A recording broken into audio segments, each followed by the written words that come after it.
শিল এবং ইয়াসের একমাত্র মেয়ে সুপ্রিয়া, যে কথা বলতে পারত না। আর হুট করেই একদিন তার রোড অ্যাক্সিডেন্টে মৃত্যু হয়। পুলিশ জানায় এটি নিতান্তই একটা দুর্ঘটনা, কিন্তু শিলের মনে সন্দেহ জাগে যে এটা দুর্ঘটনা নয়, বরং একটি পরিকল্পিত খুন। আর তাই সে উঠে পড়ে লাগে এর তদন্ত করতে। আর এই তদন্ত করতে গিয়েই তাকে ভয়ঙ্কর সব বিপদের সম্মুখীন হতে হয়। তারপরও সে হার মানে না, তার লড়াই সে চালিয়ে যায়। তো এত কিছুর পর সে কি শেষমেশ তার মেয়ের আসল খুনিকে খুঁজে বের করতে পারবে, আর তাকে তার প্রাপ্য শাস্তিটুকু দিতে পারবে, নাকি নিজেই জড়িয়ে যাবে গোলক ধাঁধায়? সেটাই দেখব আজকের গল্পে, যার নাম মাই। গল্পের শুরুতে আমরা ইয়াশ এবং শিল নামের দুজন কাপলকে দেখি, যারা ইয়াশের ভাইয়ের ছেলে অর্চির জন্মদিনের পার্টিতে যাওয়ার জন্য তৈরি হয়। শিল ইয়াশকে পার্টিতে যাওয়ার আগে খাবার খেতে দেয়, কারণ ইয়াশের কেক খাওয়া বারণ। ইয়াশকে কেক খেতে বারণ করায় তার মন খারাপ হয়ে যায়। তখন শিল বলে সে তাকে অল্প একটু খেতে দেবে। ইয়াশ শিলকে বলে অর্চি তার জন্মদিনের গিফট হিসেবে একটা ভিডিও গেম চেয়েছে। যে কথা শুনে শিল তার সাথে সাইন ল্যাঙ্গুয়েজে কথা বলে। শিল বলে তার তো শুধু সেই দিনটার কথাই মনে পড়ছে। তখন ইয়াশ বলে তাদেরকে ঠিক করে নিতে হবে তারা এই দিনটাকে খুশি হয়ে কাটাবে নাকি মন খারাপ করে। এরপর আমাদের শিল এবং ইয়াশের মেয়ে সুপ্রিয়াকে দেখানো হয়, যে কথা বলতে পারতো না, তাই সে একটি অটোতে বসে সাইন ল্যাঙ্গুয়েজে কিছু বলে তা ভিডিও করে। আমরা সুপ্রিয়াকে দেখে বুঝতে পারি সে কিছু একটা নিয়ে চিন্তিত ছিল। এদিকে শিল অর্চির বাড়িতে গিয়ে দেখে এখনো রান্না শুরু করা হয়নি, যে জন্য অর্চির বাবা অনেক রাগারাগি করে। তখন শিল তাকে শান্ত করে বলে সে রান্নার দিক সামলে নিবে। এই বলে সে রান্নার লোকদেরকে রান্নার ব্যাপারে বুঝিয়ে বলে। তখন সুপ্রিয়া সেখানে আসে, তাই শিল তার থেকে ওই ফোনটি নেয় আর দেখে সেটির স্ক্রিন ভেঙে গেছে। শিল এই বিষয়ে তাকে জিজ্ঞেস করলেও সে তার প্রশ্নের উত্তর দেয় না। তখন সুপ্রিয়াকে তার চাচি এসে অর্চিকে রেডি করিয়ে দেওয়ার জন্য পাঠিয়ে দেয়। সুপ্রিয়া অর্চির ঘরে যাওয়ার কিছুক্ষণ পর অর্চির চিৎকারের শব্দ শুনে শিল সেই ঘরে যায়, যেখানে সে সুপ্রিয়াকে অর্চির গায়ে হাত তুলতে দেখে, যেটা দেখে সে সুপ্রিয়াকে বকা দেয়। সুপ্রিয়া তো রাগ করে তখন বাড়ির বাইরেই চলে যায়। তখন শিলও তার পেছন পেছন যায়। সে বুঝতে পারে সুপ্রিয়ার কিছু একটা হয়েছে। সে সুপ্রিয়াকে জিজ্ঞেস করে তার কি হয়েছে। সুপ্রিয়া তাকে বলে তার কিছু একটা হয়েছে। আর এই কথা বলতেই সুপ্রিয়াকে একটি ট্রাক এসে ধাক্কা দিয়ে দেয়, যে জন্য শিলের সামনেই ঘটনাস্থলে তার মৃত্যু হয়। এরপর আমাদের কিছুদিন পরের দৃশ্য দেখানো হয়, যেখানে সুপ্রিয়ার চাচা ইয়াশকে বলে সুপ্রিয়ার শ্রাদ্ধের অনুষ্ঠানে অনেক অতিথি আসবে, তাই এই বাড়িতে জায়গা না হলে তারা তার বাড়িতে অনুষ্ঠান করবে। এদিকে অর্চি শিলকে বলে সেদিন আসলে সে আগে সুপ্রিয়ার গায়ে হাত তুলেছিল। শিল তার কথার তখন কোনোই উত্তর না দিয়ে চলে যেতে লাগে। অর্চি বলে সুপ্রিয়া কোনো এক কারণে চিন্তায় ছিল। সেদিন সকালবেলা সে ছাদে সুপ্রিয়াকে কারোর সাথে কলে ঝগড়া করে তার ফোন ভেঙে ফেলতে দেখেছিল। যেই কথা শুনে শিল একটু অবাক হয়। তখন ইয়াশ সেখানে আসে আর শিল তাকে বলে সুপ্রিয়া তাকে সবকিছুই বলতো, কিন্তু সে তাকে এটা বলেনি যে কেন সে ভালো নেই, আর তাছাড়া তার ফোনটাও খুঁজে পাওয়া যাচ্ছে না। তখন ইয়াশ বলে সুপ্রিয়ার বন্ধুদের সাথে কথা বলা হয়েছে এবং ময়না তদন্তও হয়েছে। তেমন কোনো কারণ নেই যে সুপ্রিয়া চিন্তিত থাকবে। আর তাদের উকিল বলেছে শিলকে আগামী সপ্তাহে কোর্টে যেতে হবে, কারণ সেই প্রধান প্রত্যক্ষদর্শী। পরের দিন শিল গীতা নামক একটি বৃদ্ধাশ্রমে যায়। শিল সেই বৃদ্ধাশ্রমের একজন নার্স হিসেবে কাজ করে। আশ্রমের একজন বৃদ্ধ লোক ডাক্তার কল্পনাকে বলে তার কাছে আর এই জীবন ভালো লাগছে না, তাই সেজন্য তাকে কড়া ডোজের ঘুমের ওষুধ দেয়, যেটা খেয়ে সে মারা যাবে, কারণ কোর্ট তার স্বইচ্ছায় মৃত্যুর আদেশ খারিজ করে দিয়েছে। এরপর আমাদের কুসুম নামের একজন বৃদ্ধা মহিলাকে দেখানো হয়, যে তার ছেলে জওহারকে বলে সে কেন তার নাতিকে তার কাছে ফিরিয়ে আনছে না। জওহার বলে সে তাকে পড়ালেখা করার জন্য বিদেশ পাঠিয়ে দিয়েছে। তখনই সেখানে শিল চলে আসে, যে কুসুমের নার্স হিসেবে কাজ করে। শিল তার কাজ করতে থাকলে জওহার ফোনে কথা বলতে বলতে বাইরে চলে যায়। তখন জওহারের অ্যাসিস্ট্যান্ট প্রশান্ত শিলকে বলে সে তার কথা শুনেছে এবং সে অনেক সাহসী। শিল বলে সে কোর্টে যেতে আসলে ভয় পাচ্ছে, আজ সেই ট্রাক ড্রাইভারের শুনানি। তখন প্রশান্ত বলে ভিকটিমের পরিবারের কাছে হত্যাকারীর চেহারা দেখাও একটা প্রশান্তি। যাই হোক, এরপর আমাদের কোর্টের দৃশ্য দেখানো হয়, যেখানে শিলের সামনে ট্রাক ড্রাইভার মদন কুমারকে উপস্থিত করা হয় এবং তাকে জিজ্ঞেস করা হয় সেদিন কি সেই গাড়ি চালাচ্ছিল। শিল বলে মদন কুমারই গাড়ি চালাচ্ছিল। বিচারক বলে সমস্ত সাক্ষী প্রমাণ দেখে বোঝা যায় যে সুপ্রিয়ার মৃত্যু ট্রাকের ধাক্কার জন্যই হয়েছে। শিল যখন কোর্টরুমের বাইরে দাঁড়িয়েছিল তখন একটি ছেলে তাকে সুপ্রিয়ার ব্যাপারে কিছু বলতে গিয়েও না বলে চলে যায়। শিল ছেলেটির পিছু পিছু যেতে লাগলে সে মদন কুমারের সামনে পড়ে যায়। মদন কুমার তার কাছে ক্ষমা চেয়ে বলে সে এই সব সবকিছু করতে চায়নি। এই কথা বলতে না বলতেই তাকে পুলিশ গাড়িতে করে নিয়ে চলে যায়। তখন ইয়াশ সেখানে আসে। শিল তাকে জানায় একটি ছেলে তাকে সুপ্রিয়ার কথা বলতে গিয়েও বলেনি, আর মদন কুমার বলেছে সে এই সব কিছু করতে চায়নি। তখন ইয়াশ তাকে বলে তাদের উকিল মদন কুমারের সর্বোচ্চ সাজার ব্যবস্থা করবে, কিন্তু শিলের মাথায় তো ওইসব কথাই ঘুরপাক খাচ্ছিল। তাই সে পুলিশের গাড়ির পিছু নিয়ে জেলখানায় যায় মদনের সাথে কথা বলার জন্য। সে পুলিশ অফিসারকে বলে মদন মিথ্যা কথা বলছে, সুপ্রিয়া অ্যাক্সিডেন্টে মারা যায়নি। তখন অফিসার তাকে বলে সে ভদ্র পরিবারের মহিলা, সে কেন এইসব বিষয়ে নিজেকে জড়াচ্ছে, আর মদন তো তার কাছে ক্ষমাও চেয়েছে। এই বলে সে চলে যায়। শিল বুঝতে পারে অফিসাররা তাকে মদনের সাথে দেখা করতে দিবে না, তাই সে রেকর্ড রুমে যায়, যেখান থেকে সে পুলিশ অফিসারের নামের সাহায্য নিয়ে মদনের বাড়ির ঠিকানা নিয়ে নেয়। সেই ঠিকানা অনুযায়ী সেখানে গেলে মদনের স্ত্রী এবং ছেলেকে কোথাও যেতে দেখে সে, তাই সেও তাদের পিছু নেয় আর তাদেরকে একটি গাড়িতে উঠে যেতে দেখে, যে গাড়িতে আমরা নীলাম নামের একটি মেয়েকে দেখি। শিল তখন তাদের পিছু নিয়ে লা মেরিনা নামক একটি স্কুলে আসে। সেই অফিস রুমের বাইরে মদনের স্ত্রী শান্তিকে বসে থাকতে দেখে তার পাশে গিয়ে বসে পড়ে। সে শান্তিকে বলে সে তাকে আগে কখনো এই স্কুলে দেখেনি, সে কি নতুন এসেছে? তখন শান্তি বলে কিছু বড় মানুষের জন্য তার ছেলে এই স্কুলে ভর্তি হতে পেরেছে। যেই কথা শুনে শিল তার থেকে সেই ধনী লোকদের নাম জানার জন্য চেষ্টা করে আর বলে সে কি তাকে ওই লোকদের নাম বলবে যাদের সাহায্যে সে তার মেয়েকেও এই স্কুলে ভর্তি করাতে পারবে। কিন্তু শান্তি তাকে কিছু না বলেই চলে যায়, যে জন্য অফিস রুমে গিয়ে সেখানে কর্মরত কয়েকজনকে তাকে সাহায্য করার কথা বললেও তারা বলে বছরের মাঝখানে ভর্তি করা হয় না, তবুও তারা তাকে অনলাইনে আবেদন করতে বলে চলে যায়। তখন শিল সুপ্রিয়ার কথা বলে কান্না করতে থাকে। সেই সময় একটি ছেলে তাকে একটি পোস্টার দিয়ে বলে এই লোকগুলো তাকে সাহায্য করতে পারবে। শিল দেখে সেই পোস্টারে জওহারের ছবি আছে। ছেলেটি বলে জওহার এই স্কুলের বোর্ড ম্যানেজমেন্টের প্রধান। এরপর শিল ইয়াশের বড় ভাইয়ের ক্লিনিকে যায়, যেখানে ইয়াশের ভাই সুনীল তাকে বলে ইয়াশ আজকাল মানুষের বাড়ি বাড়ি গিয়ে জিনিসপত্র মেরামত করছে, এতে তো তাদেরই সম্মান নষ্ট হচ্ছে। তখন শিল বলে এতে করে সে নিজেকে কাজে ব্যস্ত রাখছে, সে যেভাবে নিজেকে কষ্ট পাওয়া থেকে দূরে রাখতে চাইছে রাখুক না। এই বলে সে চলে যাওয়ার সময় সুনীল এবং তার স্ত্রীর কথা শুনতে পায়, যারা একজন রোগীর বিভিন্ন টেস্টের কথা বলছিল। তখন সে সুনীলকে বলে আদালত কি সুপ্রিয়ার কেসটি ভালোমতো যাচাই বাছাই করেছে? তখন সুনীল বলে সে নিজে বিচারকের সাথে কথা বলেছে আর যত তাড়াতাড়ি সম্ভব এই কেসের সমাধান করার ব্যবস্থা করবে সে, আর মদন কুমারের অনেক দিন সাজা হবে, আর সেই ট্রাক কোম্পানিও তাদেরকে 6 লক্ষ টাকা জরিমানা দিবে। যে কথা শুনে শিল সেখান থেকে চলে যায়। এরপর সে প্রশান্তের সাহায্যে জওহারের সাথে দেখা করার জন্য তার বাড়িতে যায়, যেখানে নীলামও ছিল। নীলাম একটি ছেলেকে বলে আমাদের অফিসার নাইরোবি থেকে সুরতে ফিরছে আর হিউম্যান কুরিয়াররা তার সাথেই আছে। এই বলে সে ছেলেটিকে জওহারের জন্য প্লেনের টিকিট বুক করতে বলে। নীলামের কথা শুনে শিল তাকে দেখার চেষ্টা করে। তখনই সেখানে থাকা ছেলেটি তার দিকে তাকালে সে সেখান থেকে চলে যায়। তখন আমরা দুজন লোককে দেখি যারা তার উপর নজর রাখছিল এবং তার ছবিও তুলে নেয়। রাতের বেলা শিল ইয়াশকে বলে মদনের ছেলেকে জওহার স্কুলে ভর্তি করিয়ে দিয়েছে। যেই কথা শুনে ইয়াশ কিছুটা অবাক হয় আর জিজ্ঞেস করে সে এই সব কিছু কিভাবে জানতে পেরেছে। শিল বলে সে মদনের পরিবারের পিছু করেছিল। তখন ইয়াশ বলে সে কোনো গোয়েন্দা নয় যে এসব করে বেড়াবে। যেই কথা শুনে শিল রেগে যায় আর বলে তারা মাঝ রাস্তায় তার মেয়েকে মেরে ফেলেছে, তাই তাদেরই কষ্ট বেশি, আর ইয়াশ কিছু করুক আর না করুক সে এর শেষ দেখেই ছাড়বে। যেই কথা শুনে ইয়াশ সুপ্রিয়ার রুমে গিয়ে তার জিনিসপত্র নিয়ে শুয়ে থাকে, যেটা দেখে শিলের মন খারাপ হয়ে যায়। তাই সে রাতের বেলা বৃদ্ধাশ্রমে যায়, যেখান থেকে সে জওহারের নাম্বার জোগাড় করে আর তাকে কল করে বলে কুসুম দেবীর শারীরিক অবস্থার অবনতি ঘটেছে। যেই কথা শুনে জওহার দ্রুত সেখানে চলে আসে। সে তার মাকে নিশ্চিন্তে ঘুমিয়ে থাকতে দেখে শিলকে বলে সে কি তাকে কল করেছিল। তখন শিল তাকে জিজ্ঞেস করে সে কেন মদনের পরিবারকে সাহায্য করছে। যেই কথা শুনে জওহার বলে সে বোবা মেয়েটি তার মেয়ে ছিল, কিন্তু সে তাকে এইসব প্রশ্ন করার সাহস কি করে পায়। শিল জানে সে কে, এই বলে সে শিলের উপর আক্রমণ করতে যায়। তখনই শিল তাকে একটি ইনজেকশন দিয়ে অজ্ঞান করে দেয়। এরপর আমাদের একটি ফ্ল্যাশব্যাক দেখানো হয়, যেখানে সুপ্রিয়া একটি সেমিনারে সাইন ল্যাঙ্গুয়েজে স্ট্যান্ড আপ কমেডি করছিল, যেখানে সে তাদের দেশের মেডিকেল ব্যবস্থা নিয়েই কথা বলছিল আর শিল তা অনুবাদ করে দিচ্ছিল। তখন আমরা নীলাম এবং জওহারকেও সেখানে দেখি। নীলাম বলে এই সেই মেয়ে। তখন জওহার বলে এ তো ছোট মেয়ে, তাই তাকে যেন তারা তার মতো করেই বুঝায়। তখন আমরা তাদের পাশের সিটে সেই ছেলেটিকে দেখি যে কোর্টের বাইরে শিলকে কিছু বলতে চাইছিল। বর্তমানে জওহারের জ্ঞান ফিরে আসে। সে নিজেকে একটি বেডে বাঁধা অবস্থায় আবিষ্কার করে। শিল তাকে বলে সে কেন মদনের পরিবারকে সাহায্য করছে। তখন জওহার বলে সে তার মেয়েকে বাঁচাতে চেয়েছিল।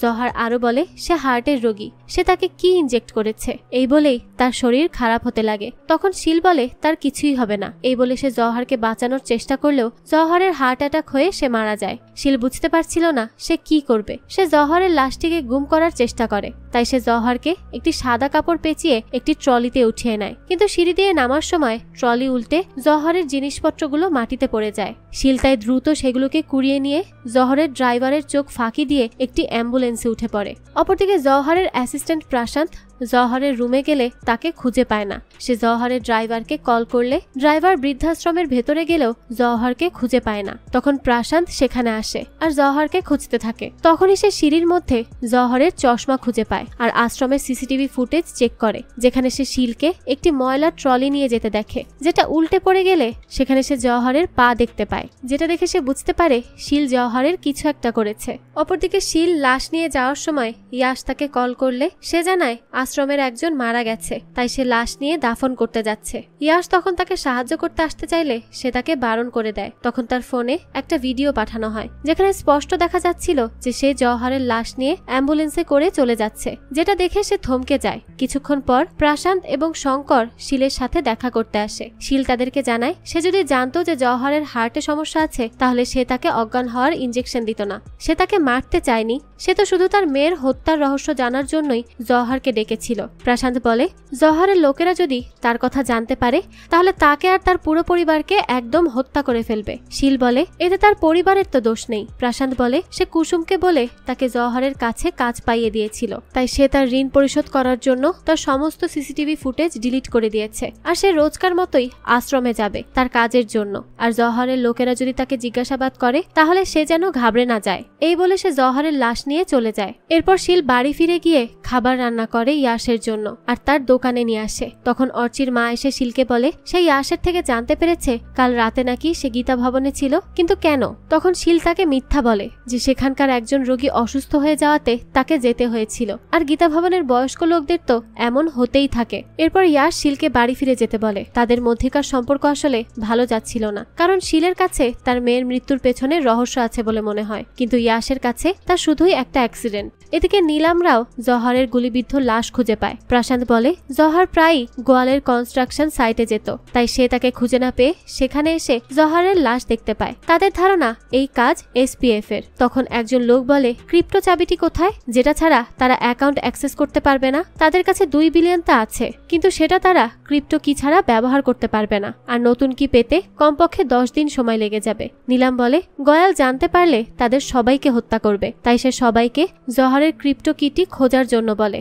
জওহরের লোকেরা বৃদ্ধাশ্রমের সবাইকে মারতে থাকে এবং ক্রিপ্টো কি এর কথা জিজ্ঞেস করতে থাকে। তখন শিল সেখানে এলে নীলাম তাকে জিজ্ঞেস করে রাত 11টার সময় কে জওহরকে কল করেছিল। তখন শিল বলে সে তো কাল সন্ধ্যায় বাড়ি ফিরে গেছে, তাই কে জওহরকে কল করেছে সে তা জানে না। নীলাম তখন বলে কুসুম দেবীর ভুলে যাওয়ার রোগ আছে, কিন্তু তার কখনো কখনো এই সবকিছু মনে পড়ে যায়, আর সে হয়তো দেখেছে কে জওহরকে সেখানে ডেকে এনেছে। এই বলে তারা চলে যাওয়ার সময় শিল খেয়াল করে নীলাম ইনহেলার ব্যবহার করে। তখন প্রশান্ত সেখানে এলে শিল প্রশান্তকে জিজ্ঞেস করে তার মেয়েকে কে হত্যা করেছে। তখন প্রশান্ত বলে আগে তারা নিজেদের জীবন বাঁচিয়ে নিক, এরপর তার মেয়ের খুনিকে খুঁজবে। তার ভাগ্য ভালো যে জওহরের মৃত্যুকে সবাই এসপিএফ অর্থাৎ পুলিশের কাজ ভাবছে। সে শিলকে জিজ্ঞেস করে সে কি জওহরের কাছে পেনড্রাইভের মতো কিছু দেখেছে যেটাতে লাল ফিতা যুক্ত ছিল। শিল বলে সে তো লাল ফিতাওয়ালা একটি বস্তু ডাস্টবিনে ফেলে দিয়েছে, আর ডাস্টবিনের ময়লা হয়তোবা এতক্ষণে নিয়ে চলেও গেছে লোকজন। প্রশান্ত তখন তাকে এই কথা অন্য কাউকে বলতে বারণ করে আর সেখান থেকে চলে যায়। এরপর শিল আশ্রমের একজন আহত লোকের চিকিৎসা করার জন্য যায়। লোকটি বলে সে শুনেছে জওহরকে কেউ গুলি করে হত্যা করেছে। যেই কথা শুনে শিল অবাক হয়ে যায়। তখন পুলিশ অফিসার অমর শিলের কাছে আসে আর তাকে জিজ্ঞেস করে সে 2 দিন আগে জওহরের বাড়ি গিয়েছিল কেন। তখন শিল বলে গীতা ভবনের মেরামতের কথা বলতেই সে গিয়েছিল। তখন এসপি ফারুকি শিলের সাথে কথা বলতে আসে। শিল বলে সে সেদিন কোর্টের বাইরে তাকে সুপ্রিয়ার কথা বলতে এসেছিল, কিন্তু তাকে কিছু না বলেই চলে যায়। তারা কি সুপ্রিয়ার কেসটি নিয়ে তদন্ত করছে? ফারুকি তখন জানায় তাদের ডিপার্টমেন্ট নয়, সে ব্যক্তিগতভাবে তদন্ত করছে। শিল তখন অবাক হয়ে বলে সে সুপ্রিয়াকে কিভাবে চেনে। তখন ফারুকি বলে সে তাকে কলেজের একটা ইভেন্টে দেখেছিল যেখানে সুপ্রিয়া স্ট্যান্ড আপ কমেডি করেছিল। এই বলে সে মিটিং এর জন্য চলে যেতে লাগে। তখন শিল বলে সে কি তাকে ট্রাক ড্রাইভার মদনের সাথে দেখা করিয়ে দিবে। ফারুকি তাকে এই ব্যবস্থা করে দিলে সে মদনের সাথে দেখা করতে চায় আর বলে তারা তার ছেলেকে লা মেরিনা স্কুলে ভর্তি করিয়ে দিয়েছে। সে কি শুধু এই জন্যই তার মেয়েকে হত্যা করেছে? মদন বলে সে তো আগেই তার কাছে ক্ষমা চেয়েছে। শিল বুঝতে পারে মদন তাকে অন্য কিছু বলতে চেয়েছিল, কিন্তু সেখানে কনস্টেবলের জন্য সে তাকে কিছুই বলতে পারেনি। এদিকে এসপিএফ ডিপার্টমেন্টের মিটিং চলাকালীন ফারুকি বলে আজ সকালে কেউ তাদের মোজাম্বিক ড্রিল দিয়ে জওহারকে হত্যা করেছে। জওহার বিষ্ণু গোয়ালের কালো টাকা সামলাতো, গোয়াল মেডিকেল স্ক্যামের সাথে জড়িত এবং সে হিউম্যান কুরিয়ারও করায়। আর জওহারের অবর্তমানে নীলাম গোয়ালের সবকিছু সামলাবে। নীলাম আগে একজন পতিতা হলেও সে জওহরের স্ত্রীর ভূমিকা পালন করে এবং এত বছর সে জওহরের সাথেই কাজ করে আসছে। আর রঘু তাদের একজন বিশ্বস্ত লোক যাদের উপর পুলিশ নজর রেখেছে। প্রশান্ত শঙ্কর এবং কেশবও তাদের ছোটখাটো কাজ করে। আর জায়েশ গোয়ালের লোক, যে সরাসরি জওহরের সাথে লেনদেন করত, তাই সে এত সহজে নীলামকে বিশ্বাস করবে না। তাই জায়েশের সুরতের টাকা স্থানান্তর করার আগেই তাদেরকে তাকে হাতে নাতে ধরতে হবে। মিটিং শেষে ডিপার্টমেন্ট হেড অফিসার ফারুককে বলে সে কি তার বাবার বিরুদ্ধে যেতে প্রস্তুত, যার প্রশ্নের উত্তরে ফারুক বলে সে প্রস্তুত আছে। এদিকে নীলাম জওহরের গাড়ির ড্রাইভারকে টর্চার করছিল। ড্রাইভার বলে জওহর মাঝে মাঝে আশ্রমে গিয়ে তার মায়ের সাথে ঘুমিয়ে থাকতো, তাই তার কোনো সন্দেহ হয়নি। প্রশান্ত নীলামকে বলে তাদের লোক পুরো শহরে ক্রিপ্টো কি খুঁজছে, কিন্তু তারা যদি আরো একবার জওহরের বাড়িতে খুঁজতো তাহলে ভালো হতো। নীলাম তখন তাকে চাবিটি জওহরের বাড়িতে খোঁজার জন্য অনুমতি দিয়ে দেয়। কিছুক্ষণ পর কেশব নীলামকে বলে প্রশান্তকে হালকাভাবে না নেয়ার জন্য, কারণ সেই সবার আগে জওহরের লাশ খুঁজে পেয়েছে। যেই কথা শুনে নীলাম তাকে প্রশান্তের উপর নজর রাখতে বলে। রাতের বেলা শিল ইয়াশকে বলে কোর্টের বাইরে যে ছেলেটা তার সাথে কথা বলতে এসেছিল সে আসলে এসপিএফ অফিসার, সে সুপ্রিয়ার স্ট্যান্ড আপ কমেডির ভক্ত। তখন ইয়াশ বলে অফিসার ফারুক সুপ্রিয়ার বয়ফ্রেন্ড ছিল। তখন সে বলে ফারুক সুপ্রিয়ার বয়ফ্রেন্ড ছিল আর সে জানে না সুপ্রিয়া তাকে কখনোই কথা বলেনি, সে কি তাকে তার মনের কথা শেয়ার করার মতো যোগ্য ভাবত না। ইয়াশ বলে কখনো কখনো সন্তানদের বাবা মার সাথে তাদের মনের কথা শেয়ার করার জন্য কিছু সময়ের প্রয়োজন হয়। শিল এরপর বাইরে এসে সুপ্রিয়ার জন্য কান্না করতে থাকে। এদিকে নীলামকে প্রশান্তরা বলে তারা এখনো ক্রিপ্টো কি খুঁজে পায়নি। তখন প্রশান্তের কাছে শিল কল করে আর বলে তার মেয়েকে কে হত্যা করেছে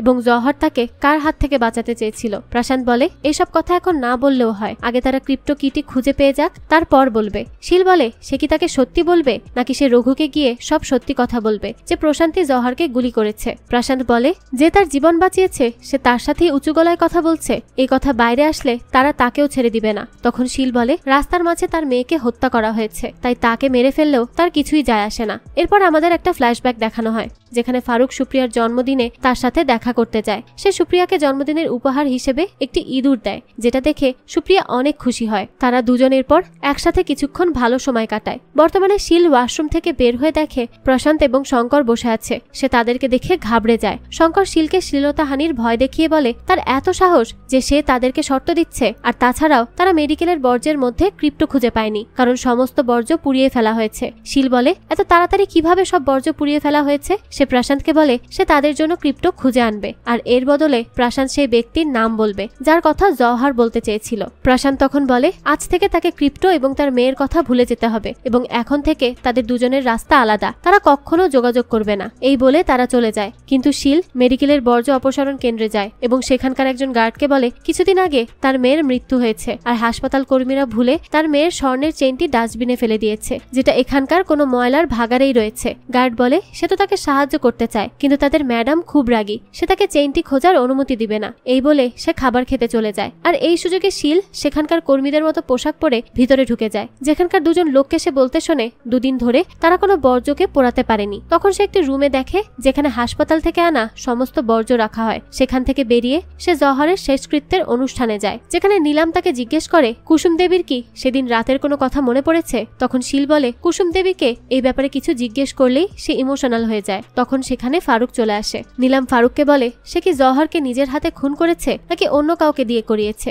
সে জওহরের মতো ভদ্র নয়, সে ফারুকের উপর প্রতিশোধ নিবে। তখন ফারুক তার কাছে কালো টাকার ঠিকানা চায় আর বলে সে যদি নিজে এই টাকার খোঁজ পেয়ে যায় তাহলে পরের বার সে নীলামের শেষকৃত্যে ফুল নিয়ে আসবে। এই বলে সে চলে যাওয়ার সময় শিল তাকে বলে নীলাম মাঝে মাঝে গীতা ভবনে যেত। তখন ফারুক তাকে গাড়িতে উঠতে বলে। শিল গাড়িতে উঠলে ফারুক তাকে মেডিকেল স্ক্যামের কথা বলে আর এই স্ক্যামের মূল হোতাকেও কেউ হত্যা করেছে, তাই সে শিলকে এসব থেকে দূরে থাকতে বলে কারণ তারা অনেক বিপজ্জনক। সে শিলকে মাই বলে ডাকে কারণ সুপ্রিয়াও তাকে মাই বলে ডাকতো। শিল বলে সে সুপ্রিয়ার বয়ফ্রেন্ড ছিল বলেই কি ব্যক্তিগতভাবে তার কেসটি তদন্ত করছে। তখন ফারুক শিলকে তার বিয়ের আংটিটি দেখায় আর বলে সে বিবাহিত, তাই তারা ব্রেকআপ করে নিয়েছিল।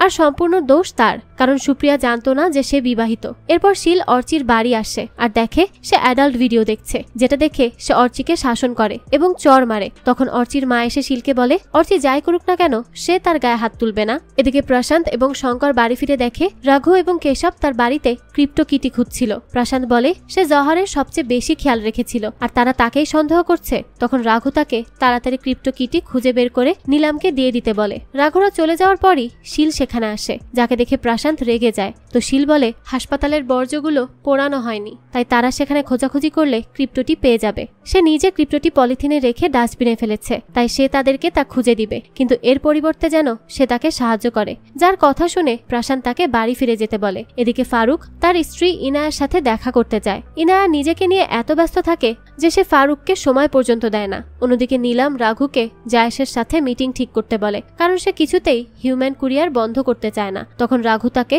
জহরের পোস্টমর্টম রিপোর্ট দেখায়, যেটাতে স্পষ্ট উল্লেখ আছে জহরের মৃত্যু হার্ট অ্যাটাকের ফলে হয়েছে এবং তার মৃত্যুর কিছুক্ষণ পর তাকে গুলি করা হয়েছে। এরপর আমাদের হিউম্যান কুরিয়ার পদ্ধতি দেখানো হয়, যেখানে কিছু লোকের গায়ে টাকা টেপ দিয়ে পেঁচিয়ে দেওয়া হয় আর রাঘু সেই সবকিছুর হিসাব নিকাশ করছে। প্রশান্ত শঙ্করকে বলে সে 4 বছর ধরে তাদের হয়ে কাজ করছে, কিন্তু তারা তার জন্য কিছুই করেনি, তাই সে ওই ক্রিপ্টো নিজের করেই ছাড়বে। এরপর তারা রাঘুর সাথে একটি রুমে যায়, যেখানে একজন লোককে হাত পা বেঁধে রাখা হয়েছিল। রাঘুর কথায় তারা সেই লোকটিকে হত্যা করে। অপরদিকে ফারুক ফোর্স নিয়ে সেই বিল্ডিং এ হামলা চালায়, কিন্তু তারা আসার আগেই হিউম্যান কুরিয়ার হয়ে গেছে। তখন তারা একটি রুমে সেই লোকটির লাশ খুঁজে পায়, যে তাদের ইনফরমার ছিল। নিলাম এতটাই ধূর্ত যে সে ফারুকের হুমকি শুনেই বুঝে গিয়েছিল তাদের দলের ভিতর ফারুকের ইনফরমার আছে, তাই সে তাকে খুঁজে বের করে হত্যা করে। রাতের বেলা ইয়াশ বাড়ি ফিরে দেখে শিল চুপচাপ বসে আছে। শিল ইয়াশকে বলে সে বলেছিল ফারুক সুপ্রিয়ার বয়ফ্রেন্ড, কিন্তু সে এটা বলেনি যে ফারুক বিবাহিত। আর ফারুকের জন্যই সুপ্রিয়া দুঃখী ছিল, তারা সুপ্রিয়াকে হারিয়েছে আর এখন অর্চিও মোবাইলে খারাপ ভিডিও দেখছে, যেটা হয়তো তার স্কুলের কোনো বন্ধু তাকে দিয়েছে। তাই তারা কি অর্চিকে এর থেকে বের হয়ে আসতে সাহায্য করবে না? ইয়াশ বলে অর্চি তাদের সন্তান নয়, তার ভাই এবং ভাবি অর্চির বেশি খেয়াল রাখে। এই নিয়ে তাদের মধ্যে কথা কাটাকাটি হয়। তখন ইয়াশ রেগে সেখান থেকে চলে যায়। কিছুক্ষণ পর শিল প্রশান্তের সাথে বর্জ্য অপসারণ কেন্দ্রে যাওয়ার জন্য বাইরে আসে। তখন সুনীল সেই রাস্তা দিয়ে যাচ্ছিল। সুনীল তাকে জিজ্ঞেস করে সে এত রাতে কোথায় যাচ্ছে। তখন শিল বলে সে গীতা ভবন যাচ্ছে। যার কথা শুনে সুনীল শিলকে গীতা ভবন পৌঁছে দেয়। শঙ্কর বলে শিল কিভাবে সেখানে যাবে। তখন প্রশান্ত বলে শিল তার মেয়ের জন্য শুধু বর্জ্য অপসারণ কেন্দ্রে কেন, জাহান্নাম পর্যন্ত যেতে পারবে, আর একবার ক্রিপ্টো হাতে পেলে তারা তার ভবিষ্যৎ ঠিক করবে। এদিকে সুনীল শিলকে গীতা ভবনে নামিয়ে দেয় আর সে কল্পনার সাহায্যে বর্জ্য অপসারণ কেন্দ্রে যায়, যেখানে সে কল্পনাকে জানায় সুপ্রিয়ার অ্যাক্সিডেন্ট হয়নি, তাকে খুন করা হয়েছে। যেই কথা শুনে কল্পনা অবাক হয়ে যায়। এই বলে শিল প্রশান্তের কাছে গেলে তারা তাকে নিয়ে বর্জ্য অপসারণ কেন্দ্রে যায়, যেখানে তারা অনেকগুলো ময়লার ব্যাগ দেখে। তারা অনেকক্ষণ ধরে খোঁজাখুঁজি করতে করতে শিল সেই ব্যাগটি খুঁজে পায়, যেখানে ক্রিপ্টো কি ছিল। শিল ক্রিপ্টো কিটি হাতে নিয়ে প্রশান্তকে জিজ্ঞেস করে কে সুপ্রিয়াকে হত্যা করেছে। সে তখন তাদেরকে ক্রিপ্টো কিটি ভেঙে ফেলার হুমকি দেয়, তাই প্রশান্ত তাকে সত্যি বলতে রাজি হয়। প্রশান্ত বলে সুপ্রিয়া গীতা ভবনের প্যাথোলজির ডাক্তার ছিল, তারা গীতা ভবন দিয়ে কোনো কালো টাকা পাচার করত। তখন সুপ্রিয়া সবকিছু জেনে যায়। জহর সুপ্রিয়াকে বুঝাতে বলে, কিন্তু এমন একজন ছিল যে জহরের কথা অমান্য করতে পারত। সে নাম বলার আগেই সেখানে কেশব চলে আসে, যাকে দেখে তারা সবাই ঘাবড়ে যায়। শঙ্কর নিজেরা বাঁচার জন্য কেশবকে বলে শিল জহরকে হত্যা করেছে। তখন শিল বলে জহরের হার্ট অ্যাটাক হয়েছিল, তাই সে তাকে নিয়ে হাসপাতালে যাচ্ছিল। কিন্তু যাত্রাপথে শঙ্কর এবং প্রশান্ত জহরকে নিয়ে চলে যায়। আর পরের দিন সে জানতে পারে জহরকে কেউ গুলি করে হত্যা করেছে। যেই কথা শুনে কেশব রাঘুকে কল করতে যায়। তখনই প্রশান্ত কেশবের উপর আক্রমণ করে। হাতাহাতির একটা সময় কেশব প্রশান্তকে শ্বাসরোধ করে হত্যা করতে যায়। তখনই শিল একটি লাঠি নিয়ে কেশবের উপর আক্রমণ করে। সে সুপ্রিয়াকে হত্যা করার সমস্ত রাগ কেশবকে মেরে কম করে, যার আঘাতের ফলে কেশব অজ্ঞান হয়ে যায়। শিল প্রশান্তকে বলে সে তাদের উপর বিশ্বাস করে না, তাই সে ব্যাকআপ নিয়ে এসেছে। প্রশান্ত শিলের সিসিটিভি ফুটেজ ডিলিট করলেও নিজের ভিডিও ডিলিট করতে ভুলে গেছে, যেটা সে 3 জনকে পাঠিয়েছে। সে যদি এখান থেকে না ফিরে তাহলে সে ভিডিও সোজা রাঘুর কাছে চলে যাবে। শঙ্কর বলে শিল মিথ্যা কথা বলছে। তখন শিল বলে তাহলে তারা তাকে হত্যা করতেই পারে, কিন্তু কাল সকালে সূর্যের আলো তারাও চোখে দেখবে না। এরপর আমাদের একটি ফ্ল্যাশব্যাক দেখানো হয়। গীতা ভবনের একজন বৃদ্ধা আর বেঁচে থাকতে চায় না, তাই সে নিজের ইচ্ছায় মৃত্যুবরণ করতে চায়, কিন্তু কোর্ট তার আপিল খারিজ করে দিয়েছে। তখন সুপ্রিয়া শিলকে বলে তারা কলেজের এক বিতর্ক অনুষ্ঠানে স্বইচ্ছায় মৃত্যুর পক্ষে কথা বলেছিল, কিন্তু শিল তার কথা শোনে না। সে সুপ্রিয়াকে বলে তারা আগে থেকেই অনেক রকম চিন্তায় পড়ে আছে। আজকেও 10 লক্ষ টাকা দান করে গেছে, আর তারা জানেও না সেগুলো কালো টাকা কিনা। তখন সুপ্রিয়া বলে এতে কি হয়েছে, তার এক বন্ধু হাসপাতালে চাকরি করে, যে স্ক্যাম থেকে পাওয়া টাকা দান করে দিয়েছে, আর সে কি জানে যদি তার ফ্রেন্ডের সত্য সামনে আসে তাহলে তার কি হবে? শিল তখন তাকে চিন্তা করতে বারণ করে চলে যায়। বর্তমানে শিল এবং প্রশান্তরা মিলে কেশবকে একটি বাড়িতে আটকে রাখে। শিল প্রশান্তকে ক্রিপ্টোকিটি দিয়ে দিলে প্রশান্ত তাকে এখানে আসতে বারণ করে আর সেখান থেকে চলে যায়। এদিকে শঙ্কর বলে শিল ভিডিওটি কাউকে পাঠায়নি। তখন প্রশান্ত শিলকে হালকাভাবে নিতে বারণ করে। এরপর তারা চলে যাওয়ার পর শিল একজন চাবিওয়ালাকে দিয়ে একটি চাবি তৈরি করে, যেটা দিয়ে সে কেশবকে রাখা সেই বাড়িতে প্রবেশ করে। সে কেশবের ক্ষতস্থানে ওষুধ লাগিয়ে দেওয়ার সময় বলে প্রশান্তরা তাকে মারতে চেয়েছিল কিন্তু সে তাকে বাঁচিয়েছে। এই বলে সে কেশবকে তার মেয়ের কথা জিজ্ঞেস করে। কেশব বলে তার মেয়ের হত্যা কে করিয়েছে তা নীলাম জানে। এই বলে সে শিলের উপর আক্রমণ করে। তখন শিলও তাকে উল্টো আঘাত করে। কেশব সুপ্রিয়াকে নিয়ে বাজে বাজে কথা বলতে লাগে। এতে শিল আরো রেগে যায় আর তার উপর গরম পানি ঢেলে দেয়। অপরদিকে প্রশান্ত নীলামকে জানায় তারা এখনো ক্রিপ্টো চাবিটি খুঁজে পায়নি, যদিও সেটা তার কাছেই ছিল, কিন্তু সে মিথ্যা বলে। কেশব শিলকে বলে নীলাম সেসব লোকদেরকে টাকা দেয় যারা তাদের হিউম্যান কুরিয়ারের কথা জেনে যায়। তারা যদি টাকা না নেয় তাহলে তারা তাকে মেরে ফেলে। আর সুপ্রিয়া কথা জানতে পেরে গিয়েছিল। নীলাম তাকে টাকা অফার করলে সে রাজি হয়ে যায় আর এজন্য তারা গীতা ভবনের প্যাথোলজি ল্যাবে 10 লক্ষ টাকা দান করেছিল। কেশব বলে এখনো সময় আছে, সে তাকে হাসপাতালে নিয়ে যাক, আর না হলে নীলাম যদি একবার তার খোঁজ পায় তাহলে তার খবর আছে। তখনই শিল তার মুখে টেপ মেরে দেয় আর বলে তার মেয়েকে হাসপাতালে নেওয়ার সুযোগও ছিল না। এই বলে সে গীতা ভবনের প্যাথোলজি ল্যাবে যায়, যেখানে সে সুপ্রিয়ার এক ফ্রেন্ডের সাহায্যে 2 সপ্তাহ আগের সিসিটিভি ফুটেজ দেখে, যেখানে সুপ্রিয়ার সাথে একটি মেয়ে দেখা করতে আসে। যে মেয়েটিকে ইনহেলার ব্যবহার করতে দেখে সে বুঝতে পারে মেয়েটি আর কেউ নয়, নীলাম। তাই সে আর দেরি না করে একটি ইনহেলারে একটি ওষুধ মিশিয়ে জহরের শ্রাদ্ধে যায়, যেখানে কল্পনাও ছিল। সে সুযোগ বুঝে নীলামের ব্যাগ থেকে ইনহেলারটি পরিবর্তন করে দিতে লাগলে রাঘু তার কাঁধে হাত দেয় আর তাকে ডাকতে থাকে। সে ঘাবড়ে গেলে রাঘু বলে ইয়াশ তার সাথে দেখা করতে এসেছে। সেদিন সুপ্রিয়ারও শ্রাদ্ধ করা হচ্ছিল। ইয়াশ শিলকে বলে আচ্ছা তাদের মেয়ের জন্য প্রার্থনা না করে এখানে পড়ে আছে। তখন শিল বলে প্রার্থনা করলে ইয়াশ মনে মনে শান্তি পেলেও সুপ্রিয়া পাবে না। যেই কথা শুনে ইয়াশ রেগে চলে যায়। তখন কল্পনা শিলকে বলে তার স্বামী ভালো মানুষ, সে তাকে বুঝিয়ে বললে সে বুঝতে পারবে। এরপর আমাদের ফারুক এবং ইনায়াকে দেখানো হয়, যারা ফারুকের জুনিয়র বিক্রমের সাথে বসে খাবার খাচ্ছিল। ইনায়া বিক্রমকে বিয়ের কথা জিজ্ঞেস করলে বিক্রম বলে সে একটি মেয়েকে পছন্দ করে। তখন ইনায়া তাকে তাড়াতাড়ি বিয়ে করতে বলে। তখন ফারুক তাকে সময় নিয়ে বিয়ের সিদ্ধান্ত নিতে বলে এবং বিয়ের আগে এনজয় করে নিতে বলে। যে কথা শুনে ইনায়া রেগে যায়। সে ফারুকের সাথে এই নিয়ে ঝগড়া শুরু করে দেয়। আমরা বুঝতে পারি তাদের দাম্পত্য জীবন ভালো যাচ্ছিল না। এদিকে নীলামের প্রশান্তের উপর সন্দেহ হয় যে তার কাছে ক্রিপ্টো কি রয়েছে। প্রশান্ত বলে তার কাছে ক্রিপ্টো কি থাকলেই বাকি, তার কোনো ব্যাংক অ্যাকাউন্ট নেই যে সে টাকাগুলো সেখানে স্থানান্তর করে ফেলবে, আর সে ওই ক্রিপ্টো কি দিয়ে করবেটাই বাকি। এদিকে রাতের বেলা শিল ইয়াশের দোকানে আসে আর দেখে ইয়াশ দোকানে নেই। সে তার এক কাস্টমারের বাড়িতে গিয়েছে এসি মেরামত করতে। তাই সে ওই কাস্টমারের বাড়ি গেলে ইয়াশ এবং সেই মহিলাটিকে জার্মান ভাষায় কথা বলতে শোনে। সে ইয়াশের সাথে একসাথে বাড়ি যাওয়ার কথা বললে ইয়াশ তাকে ইগনোর করে, যে জন্য সে একাই বাড়ি ফিরে আসে। তখন অর্চির মা তাকে প্রসাদ খাওয়ার কথা বললে সে তাদের বাড়ি যায়, যেখানে শিল অর্চিকে সরি বলে তাকে চড় মারার জন্য। শিল অর্চিকে বলে তার মা তাকে ঠিকঠাক ভাবে টিফিন এবং ব্যাগপত্র গুছিয়ে দেয় তো। অর্চি বলে তার মা সবকিছু তো করে, কিন্তু কখনো কখনো সে ভুলে যায়। তখন সেখানে অর্চির মা এসে শিলের উপর রাগ দেখায় আর বলে সে কর্মজীবী, তাই তার সবকিছু মনে থাকে না। আর শিল অর্চিকে এসব কি বুঝাচ্ছে যে সে তার সন্তানের খেয়াল রাখে না। শিল অর্চির জন্য কি এমন করে ফেলেছে? তখন শিল বলে সবসময় টাকা খরচ করলে সবকিছু হয় না। তখন সেখানে সুনীল এলে সে শিলকে বলে সে তো আগে কখনো এ কথা বলেনি যখন সুপ্রিয়া তাদের টাকায় ডাক্তারি পড়েছে। যে কথা শুনে শিল মন খারাপ করে সেখান থেকে চলে যায়। এদিকে নীলাম জায়েশের সাথে মিটিং করে, যা এসপিএফ মাইক্রোফোনের সাহায্যে শুনতে পাচ্ছিল। জায়েশ বলে পুলিশের জন্য তার লোকেরা কাজ করতে ভয় পাচ্ছে, তাই কাজের রিস্ক বেশি বলে সে কমিশন বেশি চায়। নীলাম জানতো জায়েশের ছেলেদের প্রতি দুর্বলতা রয়েছে, তাই সে এই দুর্বলতাকে কাজে লাগিয়ে জায়েশকে একটি ছেলের সাথে দেখা করায় এবং বলে কাজ আগের থেকে বেশি হবে এবং কোনো প্রকার সমস্যা ছাড়াই হবে, আর সে কমিশন আগের মতোই পাবে। যার এই দিলে জায়েশ রাজি হয়। শিল কেশবকে বলে নীলাম তাকে ব্যবহার করছে, যেমনটা সে এত বছর ধরে জওহরকে করেছে। এরপর কেশব কিছু বলতে যাবে, শিল আবার তার মুখে টেপ মেরে দেয় আর সে সেখানে কেশবের মোবাইল পড়ে থাকতে দেখে। কেশবের মোবাইল থেকে সে নীলামকে কল দেয়। নীলাম কল রিসিভ করে কেশবের কথা না শুনতে পেয়ে বুঝতে পারে সে কোনো বিপদে পড়েছে, তাই সে আর দেরি না করে রাঘুকে নিয়ে কেশবের ফোনের লোকেশন ট্র্যাক করে বেরিয়ে পড়ে। তখন একজন অফিসার তাদেরকে ফলো করতে থাকে। অপরদিকে ফারুক এবং তার ফোর্স জায়েশকে চারিদিক থেকে ঘেরাও করে গয়েশের কালো টাকার ঠিকানা ঠিকানা জানতে চায়। জায়েশ বলে সে জানে না গয়েশ কোথায় টাকা লুকিয়ে রেখেছে। সে টাকার খোঁজ না দেয়ায় ফারুক বিক্রমকে আদেশ করে তাকে হত্যা করার জন্য,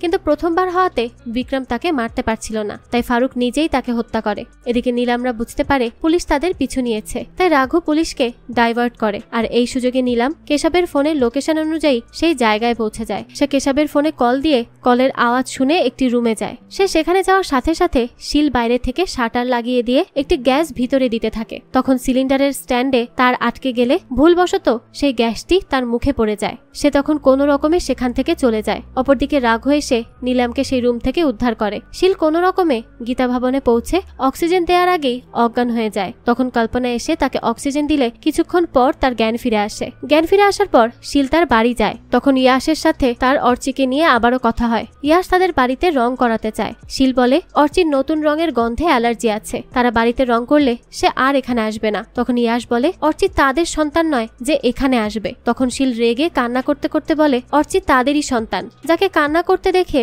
ইয়াস তাকে সান্ত্বনা দেয়। এরপর আমাদের একটি ফ্ল্যাশব্যাক দেখানো হয়, যেখানে সুপ্রিয়া ফারুককে বলে সে তার সাথে থাকতে চায়। তখন ফারুক বলে তার যতদিন না ডিভোর্স হচ্ছে ততদিন তাদেরকে আলাদাই থাকতে হবে, আর সে নিজে তার মাকে রাজি করাবে। তখন তার কাছে একটা কল আসলে সে হাসপাতালে যায়, যেখানে গিয়ে সে জানতে পারে ইনায়া ঘুমের ওষুধ খেয়েছে। ডাক্তার বলে এ সময়টা ইনায়ার ফারুককে প্রয়োজন। যেই কথা শুনে সুপ্রিয়া চলে যায়। সে বুঝতে পারে ইনায়া ফারুককে ছাড়তে চায় না। বর্তমানে শিল কুসুম দেবীকে ওষুধ খাওয়াচ্ছিল। তখন সেখানে জওহার চলে আসে, যাকে দেখে তারা দুজনই হা করে থাকে।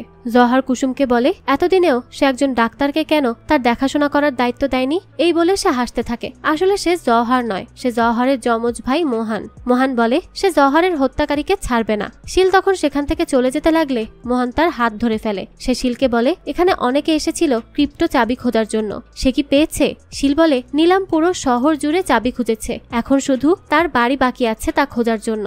মোহান বলে যার কাছে সে ক্রিপ্টো চাবি খুঁজে পাওয়া যাবে সে তাকে মেরে ফেলবে। এরপর শিল প্রশান্তের বাড়ি গিয়ে সে ক্রিপ্টো চাবিটি খুঁজতে থাকে, কিন্তু সে তা কোথাও খুঁজে পায় না। কিন্তু তখন সে কিছু ছবি পায়, যেগুলো দেখে সে বুঝতে পারে প্রশান্ত এবং শঙ্করের মধ্যে শারীরিক সম্পর্ক রয়েছে। এদিকে নীলাম প্রশান্তকে বলে হিউম্যান কুরিয়াররা জায়েশ ছাড়া আর কার কথা শোনে। তখন প্রশান্ত তাকে একজনের নাম বলে। প্রশান্ত বলে সে আর শঙ্কর সুরতে হিউম্যান কুরিয়ারদের নিয়ে যাবে। নীলাম তাকে বিশ্বাস না করলে শঙ্কর বলে সে এখানেই থাকবে আর প্রশান্ত যাবে। অপরদিকে শিল কেশবের কাছে গেলে কেশব বলে সে তাকে এখানে আটকে রেখেছে। যখন নীলাম ক্রিপ্টোর খোঁজ পাবে যে তা প্রশান্তের কাছে আছে, তখন সে তাদের কাউকে ছাড়বে না। তখন শিলের মনে পড়ে যায় প্রশান্ত তার বাইকটিকে ভালো করে ঢেকে রাখার কথা বলেছিল, তাই সে তার বাইকে গিয়ে খুঁজলে সে ক্রিপ্টো চাবিটি খুঁজে পায়, যেটা পেয়ে সে চুপি চুপি নীলামের বাড়িতে যায় সেটা রাখার জন্য। কিন্তু তখনই মোহান সেখানে এলে সে একটি ঘরে লুকিয়ে পড়ে, যেখানে শঙ্করকে বন্দি করে রাখা হয়েছিল। এরপর সে চুপি চুপি নীলামের ঘরে গিয়ে ক্রিপ্টো চাবিটি নীলামের আলমারিতে রেখে দেয়।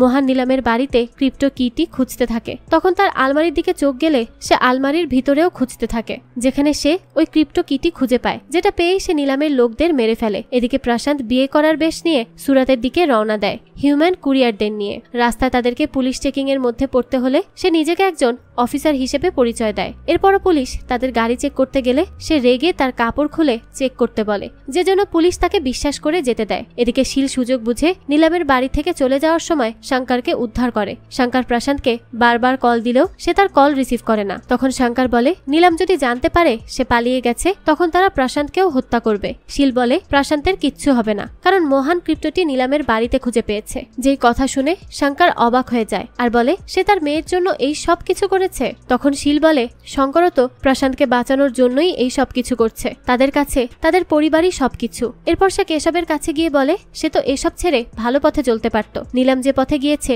সে তার শাস্তি পাবে, কিন্তু সে কেশবকে কিছু টাকা দিবে। সে যদি চায় সে এসব থেকে বেরিয়ে নতুন করে জীবন শুরু করতে পারে। কিন্তু কেশব বারবার নীলামের কথাই জিজ্ঞেস করে। তখন শিল তার স্যালাইনে একটা ওষুধ মিশিয়ে দিয়ে চলে যায়। সে বাইরে এলে ফারুককে তার ফোর্স নিয়ে সেখানে আসতে দেখে অনেক ঘাবড়ে যায়। ফারুক তখন তাকে সেখানে আসার কারণ জিজ্ঞেস করে। সে বলে সে রুগী দেখতে এসেছিল। তখন ফারুক তাকে কেশবের ছবি দেখায় আর বলে সে কি তাকে দেখেছে। কেশবের লাস্ট লোকেশন এখানকার পাওয়া গেছে। তখন কেশবের স্যালাইনের স্যান্ডটি পড়ে যাওয়ার শব্দ শুনে তারা ভিতরে যাওয়ার চেষ্টা করে। সেই সময় শিল ফারুককে আটকানোর জন্য বলে সে কি ভেবেছিল সুপ্রিয়াকে তার দ্বিতীয় স্ত্রী বানাবে। সুপ্রিয়া কিন্তু নিজেকে স্ট্রং দেখালেও সে তার জন্য অনেক কষ্ট পেয়ে গেছে। ফারুক তখন তার কথা শুনে চুপচাপ সেই ঘরে যেতে লাগে। তখনই শিল তাদেরকে আটকানোর জন্য তার পায়ে ইচ্ছা করেই পেরেক ফোটায়। সে ব্যথা ব্যথায় চিৎকার করতে লাগলে ফারুক তাকে নিয়ে গীতা ভবনে যায়, যেখানে কল্পনা তার চিকিৎসা করে। ফারুক শিলকে বলে সেদিনের স্ট্যান্ড আপ কমেডি দেখার পর তার ব্যাক স্টেজে গিয়ে সুপ্রিয়ার সাথে কথা বলা উচিত হয়নি, তাহলেই তাদের ব্রেকআপ হতো না, আর সুপ্রিয়াও অন্য মনস্ক থাকতো না, তাহলে তার ট্রাকে অ্যাক্সিডেন্টটাও হতো না। এই বলে সে চলে যায়। রাতের বেলা কল্পনা এবং শিল কেশবকে গীতা ভবনের স্টোর রুমে এনে আটকে রাখে। এদিকে ফারুককে তার বস বলে তারা কি হিউম্যান কুরিয়ারদের ধরতে পেরেছে। ফারুক বলে তারা বিভিন্ন জায়গায় চেকপোস্ট বসিয়েছিল, কিন্তু তারা হয়তো তাদেরকে মিস করে ফেলেছে। সে আরো বলে নিলামের বাড়িতে খুন হয়েছে, আর তাদের মতে মোহন এই কাজ করেছে। তখন বস বলে তাদেরকে একে অপরকে খুন করতে দেয়া হোক। এদিকে শিল অর্চির মায়ের কাছে ক্ষমা চায়, কারণ সে তাকে অনেক কথা শুনিয়েছে। তখন সেখানে প্রশান্ত এবং শঙ্কর এলে শিল তাদের সাথে কথা বলে। শিল বলে ক্রিপ্টো তার জায়গাতেই আছে, আর কেশব গীতা ভবনে আছে। সে প্রসাদকে বলে কেশব তার মেয়ের থেকেও ছোট, সে ভুল করেছে, আর তারা তাকে তার ভুল শুধরানোর সুযোগ দিবে। এই বলে সে তাদেরকে পাঠিয়ে দেয়। অপরদিকে রাঘু বাড়ি ফিরে দেখে মোহন অস্ত্র হাতে তার নাতির সাথে খেলছে। মোহন রাঘুকে বলে নিলাম এবং সে মিলে তার ভাইকে মেরেছে, আর ক্রিপ্টো চাবিটিও সে নিলামের বাড়ি থেকে পেয়েছে। যে কথা শুনে রাঘু অবাক হয়ে যায়। সে নিলামকে কল করে এসব কথা জানালে নিলাম বলে কেউ তাকে ফাঁসানোর চেষ্টা করছে, কিন্তু রাঘু তার কথায় বিশ্বাস করতে পারছিল না। এরপর দেখা যায় নিলামের কাছে কয়েকজন লোক আসে, যারা নিজেকে গয়ালের লোক বলে পরিচয় দেয়। নিলাম বুঝতে পারে লোকগুলোকে তাকে মারার জন্যই পাঠানো হয়েছে, তাই সে চালাকি করে তার পিস্তলটি নিতে গেলে লোকগুলো তার উপরই আক্রমণ করে। তখন ফারুক এসে তাকে বাঁচিয়ে নেয়। এরপর ফারুক নিলামকে তাদের ডিপার্টমেন্টে নিয়ে গেলে নিলাম বলে সে তাদেরকে হিউম্যান কুরিয়ার এবং কালো টাকা সম্পর্কে সমস্ত ইনফরমেশন দিবে, কিন্তু এর বদলে তাকে এবং তার বয়ফ্রেন্ড কেশবকে নিরাপত্তা দিয়ে বিদেশ পাঠিয়ে দিতে হবে। কিন্তু কেশবকে খুঁজে পাওয়া যাচ্ছে না, তাই ফারুক বলে তারা কেশবকে খুব শীঘ্রই খুঁজে বের করে ফেলবে। এদিকে মোহন প্রশান্তকে বলে তাকে তাদের হয়ে কাজ করে নিলামকে খুন করতে হবে, কারণ সে এখন পুলিশের সাথে হাত মিলিয়েছে। অপরদিকে শিল ইয়াসের জন্য কেক নিয়ে যায়। ইয়াস বলে সুপ্রিয়া তার জন্য লুকিয়ে লুকিয়ে কেক নিয়ে আসতো। শিল ইয়াসকে সেই মহিলাটির কথা জিজ্ঞেস করে, যার সাথে সে জার্মান ভাষায় কথা বলে। ইয়াস বলে সে তো তার সাথে কথা বলার জন্য অপেক্ষা করে আছে। যেই কথা শুনে শিল তার দিকেই তাকিয়ে থাকে। তখনই রাঘু সেখানে আসে। সে শিলকে একটি কাশির সিরাপ দিতে বলে, আর শিল তাকে দেখে ঘাবড়ে যায়। রাঘু তখন শিলের জুতা দেখে বুঝতে পারে যে শিলই ওই দিন নিলামকে মারার চেষ্টা করেছিল, কারণ ওই দিন সে নিলামকে বাঁচানোর পর সিলিন্ডারের স্ট্যান্ডে শিলের জুতারই ছিঁড়া অংশ পেয়েছিল। তাই সে ইয়াসকে মেরে অজ্ঞান করে দিয়ে শিলকে আক্রমণ করে। তখন শিল তার চোখে একটি স্প্রে মেরে তাকে কাবু করে ফেলে। এরপর সে রাঘুর মাথায় আঘাত করে তাকে অজ্ঞান করে দেয়। এরপর আমাদের একটি ফ্ল্যাশব্যাক দেখানো হয়, যেখানে সুপ্রিয়াকে হুমকি দিতে নিলাম এবং কেশব আসে। নিলাম তাকে 10 লক্ষ টাকা দিয়ে বলে যদি টাকাগুলো একসেপ্ট করে তার মুখ বন্ধ রাখে সে, তাহলে সে এবং তার পরিবার সুরক্ষিত থাকবে। এই বলে নিলাম চলে গেলে সুপ্রিয়া টাকাগুলো নিয়ে ফারুকের কাছে যায় সমস্ত কথা বলার জন্য, কিন্তু সে ফারুকের বাড়িতে গেলে ফারুককে তার স্ত্রীর সাথে পার্টি করতে দেখে কষ্ট পেয়ে চলে যায়। বর্তমানে শিল ইয়াসকে হাসপাতালে ভর্তি করে। অর্চিতাকে জিজ্ঞেস করে তার চাচা ইয়াস এখন কেমন আছে। তখন শিল তাকে বলে ইয়াস তার চাচা নয়, তার বাবা, এবং সে তার মা, আর এটাই সত্যি। এই কথা শুনে অর্চি অনেক কনফিউজড হয়ে যায়। এদিকে প্রশান্ত এবং মোহন একটি আস্তানা থেকে কিছু অস্ত্র নিয়ে নেয়, কারণ তারা নিলামকে মারার প্ল্যান করছিল। তখন শিল প্রশান্তকে কল করে বলে রাঘু ইয়াসের উপর হামলা করেছে। প্রশান্ত বলে এখন রাঘু নয়, নিলাম তাদের জন্য বিপজ্জনক, কারণ নিলাম পুলিশের খবরই হয়ে গেছে, তাই তাদেরকে নিলামের ব্যবস্থা করতে হবে। এদিকে নিলাম পুলিশ হেফাজতে থাকলেও প্রশান্তরা পুলিশের উপর অতর্কিত হামলা চালায়। ফারুক নিলামকে নিয়ে কোনো রকমে গাড়ি পর্যন্ত এলেও মোহন নিলামকে গুলি করে দেয়। তখন ভুলবশত একটি গ্রেনেড শঙ্করের পাশে পড়ে গেলে সে লাফ দিয়ে তার জীবন তো বাঁচিয়ে নেয়, কিন্তু সে অনেক আহত হয়ে পড়ে। তাই প্রশান্ত এবং মোহন তাকে নিয়ে ঘটনাস্থল ত্যাগ করে। এরপর তারা শঙ্করের চিকিৎসা করার জন্য শিলকে নিয়ে আসে। শিল বলে সে ডাক্তার নয়, আর শঙ্করের অবস্থা খুব খারাপ ছিল, তার একটা পা উড়ে গিয়েছিল। তবুও প্রশান্ত তাকে অনুরোধ করলে সে শঙ্করের চিকিৎসা করতে রাজি হয়ে যায়। সে ওষুধ নিতে যায়। তখন মোহন জানতে পারে নিলাম মারা যায়নি, সে বেঁচে আছে। শিল বলে শঙ্করকে বাঁচাতে হলে তাদেরকে তার আহত হওয়া পাটি কেটে ফেলতে হবে। তখন মোহন শিলের হাত থেকে সার্জিক্যাল নাইফ নিয়ে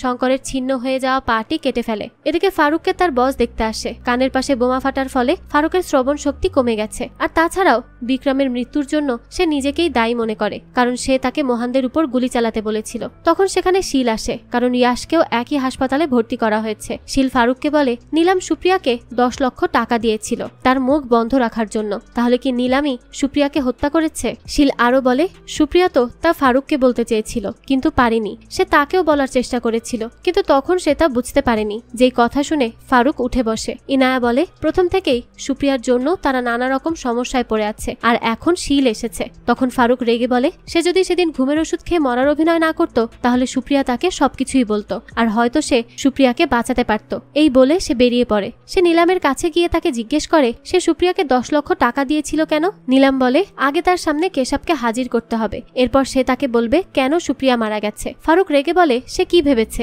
সে এখান থেকে চলে যেতে পারবে? কখনোই না। এই বলে সে চলে যায়। এদিকে শিল কেশবকে একটি ইনজেকশন দিয়ে দেয় এবং তার কাপড়ে কীটনাশক ছড়িয়ে দেয়। এরপরে সে এবং কল্পনা মিলে কেশবকে এমন একটি জায়গায় রেখে আসে যেখানে অনেকগুলো মানুষ নেশা করে পড়ে আছে। শিল কেশবের ফোনও অ্যাক্টিভ করে দেয়, যে জন্য পুলিশ তার ফোনের লোকেশন ট্র্যাকিং করে তার কাছে পৌঁছে যায়। এদিকে এই কেসের প্রধান বিচারপতিকে কমিশনার নিলামের অ্যাড্রেস দেখিয়ে বলে নিলাম এখন তাদের হেফাজতে আছে। কমিশনারের চলে যাওয়ার পর বিচারপতি মোহানকে কল করে আর নিলামের অবস্থান সম্পর্কে বলে। তখন মোহান এবং প্রশান্ত সেখানে যায়, কিন্তু তারা একটি পতিতালয়ে চলে যায়, যে জন্য মোহান রেগে বিচারপতিকে গালাগালি করতে থাকে। এদিকে শিল ছদ্মবেশ নিয়ে একটি মেডিকেল শপে গিয়ে ওষুধ কেনার বাহানায় কিছু ওষুধ পাল্টে দেয়। ফারুকরা কেশবকে নিলামের কাছে নিয়ে গেলে নিলাম কেশবের অবস্থা দেখে বিচলিত হয়ে পড়ে। জামা কাপড়ে কীটনাশক দেওয়ার ফলে কেশবের চামড়া জ্বলে যায়। ফারুক নিলামকে বলে কাল সকালে একটি ফ্লাইট আছে, সে কি সেই ফ্লাইটে করে যেতে চায় না? যার কথা শুনে নিলাম তার জবানবন্দি দেওয়া শুরু করে, কিন্তু কেশবের গায়ে থাকা কীটনাশকের গন্ধের কারণে নিলামের শ্বাসকষ্ট শুরু হয়। তখন ফারুক তাকে তার ইনহেলার এনে দেয়, যেটা ব্যবহার করার সাথে সাথে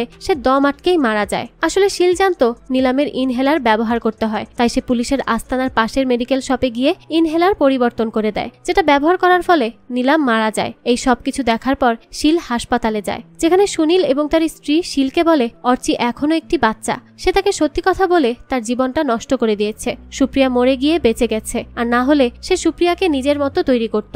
শিল এরপর ইয়াসের পাশে গিয়ে বসে থাকে।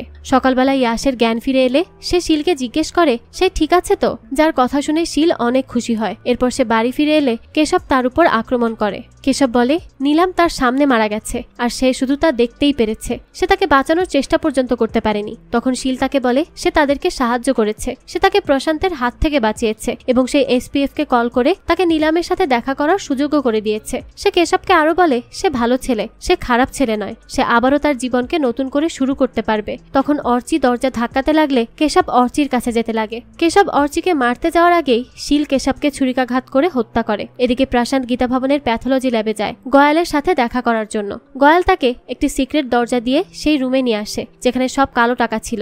গয়াল বলে এসপিএফ 2 বছর ধরে টাকাগুলো খুঁজেই চলেছে। সে আরো বলে আগে তারা সুরতে টাকা পাঠালেও এখন থেকে কলকাতায় পাঠাবে। তাছাড়াও সে এই প্রথমবার জওহার ছাড়া অন্য কাউকে এই জায়গায় নিয়ে এসেছে, আর এখন থেকে প্রশান্তি জওহারের সমস্ত কাজ সামলাবে। এরপর প্রশান্ত শিলের সাথে দেখা করতে যায়। সে শিলকে বলে সে তার ফোন চেক করেছে, আর শিল সেই ভিডিওটি অন্য কাউকে পাঠায়নি। তাই সে শিলকে ধন্যবাদ জানায় শঙ্করের জীবন বাঁচানোর জন্য এবং তাকে তার লক্ষ্যে পৌঁছাতে সাহায্য করার জন্য। সে শিলকে বলে তার যদি কখনো কোনো সাহায্যের দরকার হয় তাহলে যেন সে তাকে জানায়। এদিকে সন্ধ্যাবেলায় ইয়াশ হাসপাতাল থেকে বাড়ি ফিরে আসে, কিন্তু কেশবকে মারার চক্করে শিল ইয়াশকে আনতে হাসপাতালে যেতে পারে না, যে জন্য ইয়াশ তার উপর রাগ করে। তখন সেখানে অর্চি এলে ইয়াশ তার সাথে গল্প করতে থাকে। তখন আমরা সেই রুমের খাটের নিচে কেশবের লাশ দেখতে পাই। শিল কেশবের লাশের ঠিকানা লাগাতে সাহায্য চাওয়ার জন্য প্রশান্তের বাড়িতে যায়। তখন সে প্রশান্তের বাড়িতে সেই ট্রাক ড্রাইভার মদনের স্ত্রী শান্তিকে দেখে, যে প্রশান্তকে বলে তার কথায় মদন অ্যাক্সিডেন্ট করেছিল। সে বলেছিল সে তার সন্তানকে ভালো স্কুলে পড়াশোনা করাবে, তার উজ্জ্বল ভবিষ্যৎ দিবে, কিন্তু সে তো এখনো তার ছেলের স্কুলের ফিসও দেয়নি। প্রশান্ত বলে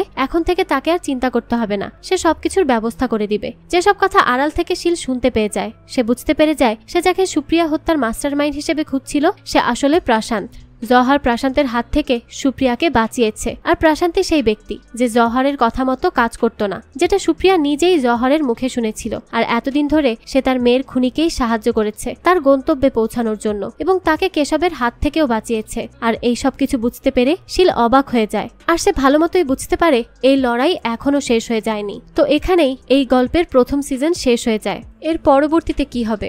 শিল কি তার মেয়ের আসল খুনি প্রশান্তকে তার যোগ্য শাস্তি দিতে পারবে? আর প্রশান্ত কেনই বা তার মেয়েকে এভাবে মৃত্যুর মুখে ঠেলে দিয়েছিল, তার কারণও কি শিল উদ্ধার করতে পারবে? এই সবই হয়তো আমরা জানতে পারবো এই গল্পের সেকেন্ড সিজনে, যেটা এখনো রিলিজ হয়নি। আর সেখানেই হয়তো আমরা এটাও জানতে পারবো যে শিল এবং ইয়াশ মিলে অর্চিকে কেন তাদের ভাইয়ের হাতে তুলে দিয়েছিল। যাই হোক, তো এই গল্পের সেকেন্ড সিজন রিলিজ হওয়ার সাথে সাথেই আমি সেটা আপনাদের জন্য এক্সপ্লেইন করার চেষ্টা করব। যাই হোক, মেয়ের জন্য মায়ের এইভাবে লড়াই করার গল্পটি আপনাদের কাছে কেমন লেগেছে সেটা অবশ্যই আমাদেরকে কমেন্ট করে জানাবেন। যদি এতটুকুও ভালো লেগে থাকে তাহলে একটি লাইক দিয়ে যাবেন। এরকমই আরো নতুন নতুন গল্পের আপডেট পেতে আমাদের চ্যানেলটিকে সাবস্ক্রাইব করে বেল আইকনে অল দিয়ে রাখবেন। আজকে তাহলে এই পর্যন্ত, আবারও দেখা হচ্ছে নতুন কোনো ভিডিওতে। সেই পর্যন্ত সবাই ভালো থাকবেন। ধন্যবাদ।